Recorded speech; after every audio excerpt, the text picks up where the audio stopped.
ایک خاموش گاؤں تھا جہاں سورج غروب ہوتے ہی گلیاں اندھیروں میں ڈوب جاتی۔ لوگ اپنے دن بھر کی مشقت کے بعد گھروں میں سکون ڈھونڈتے تھے۔ ایک شام گاؤں کے مرکزی چوراہے پر ایک اجنبی نمودار ہوا۔ وہ ایک پرانے بوسیدہ لبادے میں لپٹا ہوا تھا اور اس کے کندھے پر ایک تھیلا لٹک رہا تھا۔ اس کے قدموں میں دھول جم گئی تھی اور آنکھوں میں وہ چمک تھی جو صدیوں کے رازوں سے بھری ہوئی ہو۔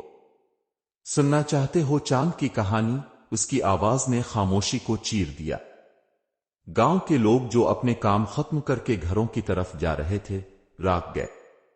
بچے جو گلیوں میں کھیل رہے تھے قریب آ گئے۔ میں وہاں جا چکا ہوں، اس نے اپنے تھیلے کو زمین پر رکھتے ہوئے کہا۔ چاند کے سفید میدانوں پر چل چکا ہوں اور میں جانتا ہوں کہ وہاں کے راز کیا ہے۔ لوگ حیرانی سے ایک دوسرے کی طرف دیکھنے لگے۔ بوڑھے بزرگ جنہوں نے اپنی زندگیاں پرانی کہانیوں اور قصوں کو سنتے گزاری تھیں نزدیک آ گئے۔ چاند پر یہ کیسے ممکن ہے؟ ایک آدمی نے سوال کیا۔ اجنبی مسکرا کر بولا، یہ ممکن نہیں لگتا، مگر حقیقت اس سے زیادہ حیران کن ہے جتنا تم سوچ سکتے ہو۔ پھر اس نے اپنی کہانی سنانی شروع کی۔ وہ کہنے لگا کہ کئی سال پہلے جب وہ ایک نوجوان تھا، اسے ایک بوڑھے حکیم سے ایک خاص قسم کا گول پتھر ملا۔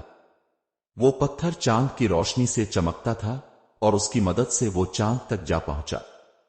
وہاں اسے ایک دنیا ملی جو ہماری دنیا سے بالکل مختلف تھی، خاموشی سے بھری، چمکدار اور پر اسرار۔ بچے اس کی کہانی میں کھو گئے تھے اور بڑے بھی حیرت سے سنتے رہے۔ لیکن ہجوم کے پیچھے کھڑا ایک لڑکا جس کا نام سلیم تھا اجنبی کی باتوں سے متاثر نہیں ہوا۔ یہ سب جھوٹ ہے، وہ بڑبڑایا۔ سلیم نے دل میں ٹھان لی کہ وہ اجنبی کے راز کا پتہ لگائے گا۔ اگلی صبح جب گاؤں کے لوگ اپنے کام میں مصروف تھے، سلیم نے اجنبی کے تھیلے کا پیچھا کرنے کی تیاری کی۔ اگلی صبح سلیم نے اجنبی پر نظر رکھنے کی ٹھانی۔ وہ چپکے سے اس کے پیچھے ہو لیا جب وہ اپنے تھیلے کے ساتھ گاؤں سے باہر نکلا۔ اجنبی کے قدم تیز تھے اور وہ ایک خاص سمت میں جا رہا تھا، جیسے اسے کوئی چھپی ہوئی جگہ معلوم ہو۔ سلیم کے دل میں تجسس بڑھتا گیا، مگر وہ خاموشی سے اس کے پیچھے چلتا رہا۔ کچھ دیر بعد اجنبی ایک سنسان میدان میں پہنچا۔ وہاں ایک بڑا پرانا درخت تھا جس کی جوڑیں زمین کے اوپر تک ابھری ہوئی تھیں۔ اجنبی نے اپنے تھیلے کو نیچے رکھا اور درخت کے نیچے بیٹھ کر کچھ پڑھنا شروع کر دیا۔ سلیم جھاڑیوں کے پیچھے چھپ کر سب دیکھ رہا تھا۔ اچانک اجنبی نے تھیلے سے وہی پتھر نکالا جس کا ذکر اس نے اپنی کہانی میں کیا تھا۔ وہ پتھر چمکنے لگا جیسے چاندنی کی روشنی اس کے اندر قید ہو۔ سلیم حیرت زدہ ہو گیا۔ شاید یہ شخص واقعی سچ کہہ رہا ہے، اس نے سوچا۔ اجنبی نے پتھر کو اپنے ہاتھوں میں اٹھایا اور کوئی عجیب زبان میں بولنا شروع کر دیا۔ لمحہ با لمحہ پتھر کی روشنی اور زیادہ تیز ہونے لگی، یہاں تک کہ پورا میدان روشنی میں نہا گیا۔ سلیم کی آنکھیں چندھیا گئیں اور وہ ایک لمحے کے لیے کچھ نہیں دیکھ پایا۔ جب روشنی مدھم ہوئی، سلیم نے دیکھا کہ اجنبی غائب ہو چکا تھا۔ اس کے قدموں کے نشان درخت کے نیچے زمین پر باقی تھے، لیکن وہ خود کہیں نہیں تھا۔ سلیم نے ہمت کی اور آہستہ آہستہ درخت کے قریب پہنچا۔ وہ حیران تھا کہ آخر یہ سب کیا ہو رہا ہے۔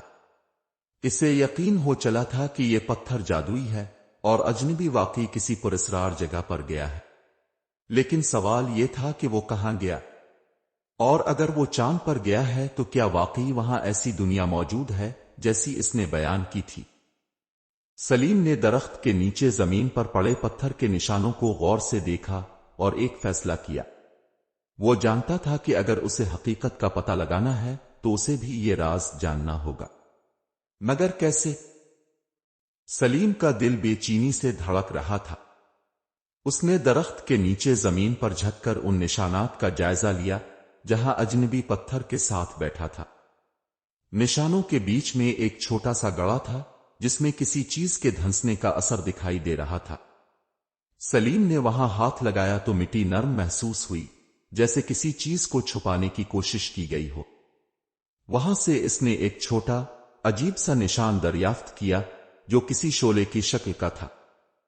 سلیم نے اسے غور سے دیکھا اور حیران ہوا کہ یہ وہی نشان تھا جو اجنبی کے پتھر پر بھی دیکھا تھا۔ وہ سوچنے لگا کہ شاید یہ نشان چاند پر جانے کی کوئی چابی ہے۔ سلیم نے جھاڑیوں سے ایک خشک لکڑی اٹھائی اور نشان کے ارد گرد کھودنا شروع کر دیا۔ کچھ ہی دیر بعد اس نے پتھر کے جیسا ایک اور چمکدار ٹکڑا برآمد کیا، مگر یہ چھوٹا اور مختلف رنگ کا تھا۔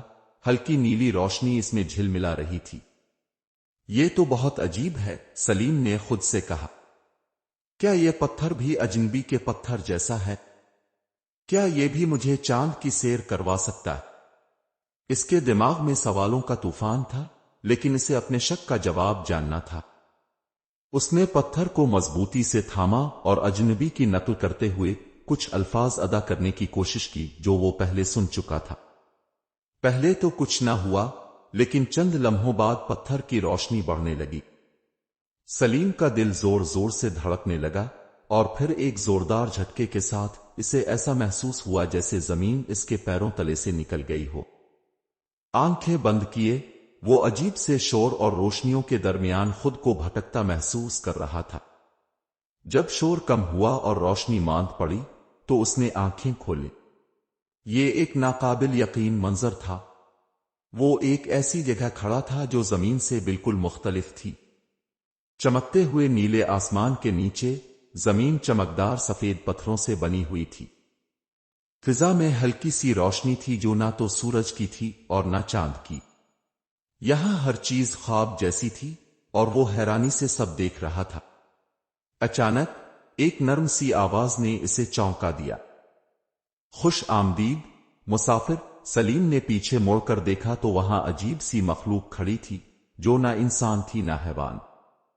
اس کی بڑی آنکھیں اور چمکدار جلد سلیم کو خوفزدہ کر رہی تھیں، لیکن اس کا لہجہ دوستانہ تھا۔ یہ جگہ کہاں ہے؟ سلیم نے ڈرتے ڈرتے پوچھا۔ یہ چاند کا پوشیدہ حصہ ہے جہاں صرف خاص لوگ آ سکتے ہیں۔ لیکن تم یہاں کیسے آئے؟ سلیم جواب دینے ہی والا تھا کہ اچانک اس کی نظر دور ایک روشنی کے گولے پر پڑی جو اجنبی کی موجودگی کا پتہ دے رہا تھا۔ مجھے اجنبی کو تلاش کرنا ہوگا، سلیم نے دل میں فیصلہ کیا۔ سلیم نے اپنے قدم روشنی کے گولے کی سمت بڑھائے۔ چاند کی سرزمین نرم تھی، لیکن اس پر چلنا عجیب حد تک ہموار لگ رہا تھا۔ ہوا میں عجیب سا سکون اور خاموشی تھی، جیسے یہ جگہ کسی قدیم راز کو چھپائے ہوئے ہو۔ وہ مخلوق جو اسے خوش آمدید کہہ رہی تھی اب خاموشی سے پیچھے ہٹ گئی، گویا اسے مزید مداخلت کرنے کا حق نہیں تھا۔ جیسے ہی سلیم روشنی کے گولے کے قریب پہنچا، وہ چمکتا ہوا گولا تیزی سے دھندلا ہونے لگا اور اچانک وہاں اجنبی نمودار ہوا جو اب پہلے سے بھی زیادہ پراسرار لگ رہا تھا۔ اس کے ہاتھ میں وہی پتھر تھا جو اس نے پہلے گاؤں میں دکھایا تھا، لیکن اس کی روشنی اب پہلے جیسی پرسکون نہیں تھی۔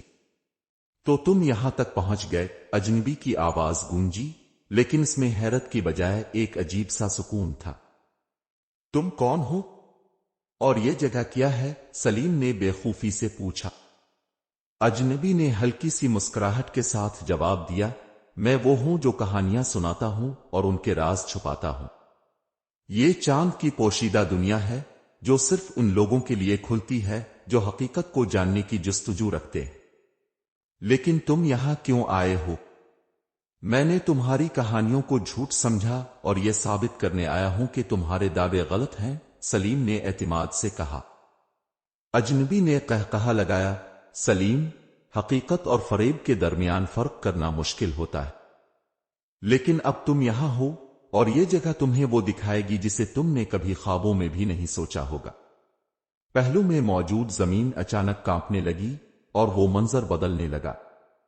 سلیم نے دیکھا کہ وہ اب ایک بڑی چمکدار گفا میں کھڑا تھا جہاں دیواروں پر عجیب و غریب نشانات کندہ تھے۔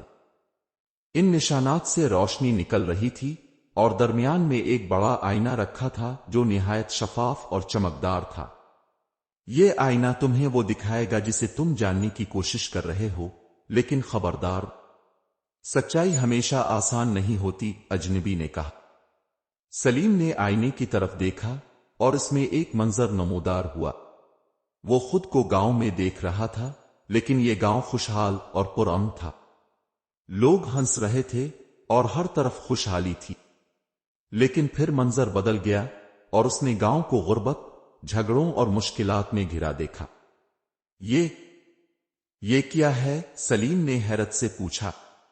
یہ وہ ہے جو ہوگا سلیم، اگر تم نے اپنی زندگی کے فیصلے صحیح طریقے سے نہ کیے۔ سلیم الجھن میں پڑ گیا۔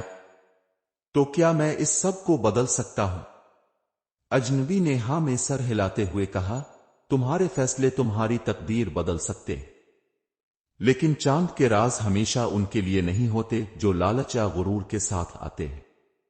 سلیم نے آئینے کی طرف دوبارہ دیکھا، لیکن اب منظر غائب ہو چکا تھا۔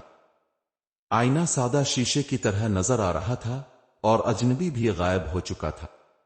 وہ تنہا تھا، لیکن اس کے دل میں سوالوں کی ایک نئی دنیا پیدا ہو چکی تھی۔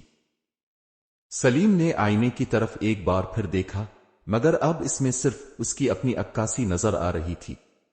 گہرے سکوت میں گم، وہ سمجھنے کی کوشش کر رہا تھا کہ یہ سب کیا تھا۔ اچانک آئینے کے ارد گرد کی روشنی مدھم ہونے لگی اور پوری گفا ایک بار پھر روشنی سے بھر گئی۔ ایک گونجتی ہوئی آواز اس کے کانوں میں سنائی دی، تم نے سچائی دیکھ لی ہے سلیم، اب فیصلہ تمہارے ہاتھ میں ہے۔ واپسی کے دروازے کھل چکے ہیں، لیکن یاد رکھنا، جو کچھ تم نے یہاں سیکھا، اسے اپنی زندگی کا حصہ بنانا۔ سلیم نے پلٹ کر دیکھا تو وہی چمکتی ہوئی روشنی کا دروازہ نمودار ہو چکا تھا جو اسے یہاں لایا تھا۔ دل میں بے شمار سوالات اور دماغ میں ایک نئی روشنی کے ساتھ اس نے دروازے کی طرف قدم بڑھائے۔ جیسے ہی وہ دروازے کے قریب پہنچا، اجنبی کی ہلکی سی جھلک اسے دوبارہ نظر آئی۔ کیا تم واقعی چاند سے ہو؟ سلیم نے آخری سوال کیا۔ اجنبی نے ایک پراسرار مسکراہٹ کے ساتھ جواب دیا، یہ جاننا ضروری نہیں کہ میں کہاں سے ہوں، ضروری یہ ہے کہ تم نے کیا سیکھا۔ یہ کہتے ہی اجنبی غائب ہو گیا اور سلیم دروازے سے گزر کر واپس گاؤں کی گلیوں میں آ گیا۔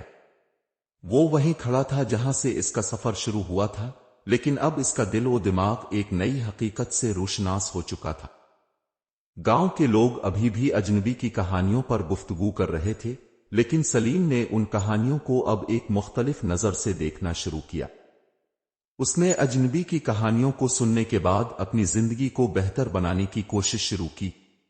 وہ دوسروں کی مدد کرنے لگا اور گاؤں کے لوگوں کے ساتھ مل کر مسائل کو حل کرنے کی کوشش کرتا رہا۔ وقت گزرنے کے ساتھ سلیم گاؤں کا سب سے معتبر اور دانشمند نوجوان بن گیا۔ وہ اجنبی کو کبھی دوبارہ نہیں ملا، لیکن اس کی کہانیاں ہمیشہ اس کے دل و دماغ میں زندہ رہیں۔ یہ قصہ ہمیں سکھاتا ہے کہ حقیقت اور فریب کے درمیان فرق کرنے کی صلاحیت ہمارے اپنے اندر موجود ہوتی ہے۔ اگر ہم اپنے ارادے نیک رکھیں اور صحیح راستے کا انتخاب کریں تو زندگی کے سب سے بڑے راز بھی ہمارے لیے کھل سکتے ہیں۔ کہانی پسند آئی ہو تو لائک کریں، شیئر کریں اور سبسکرائب کرنا نہ بھولیں تاکہ آپ کو مزید دلچسپ کہانیاں سننے کو ملتی رہیں۔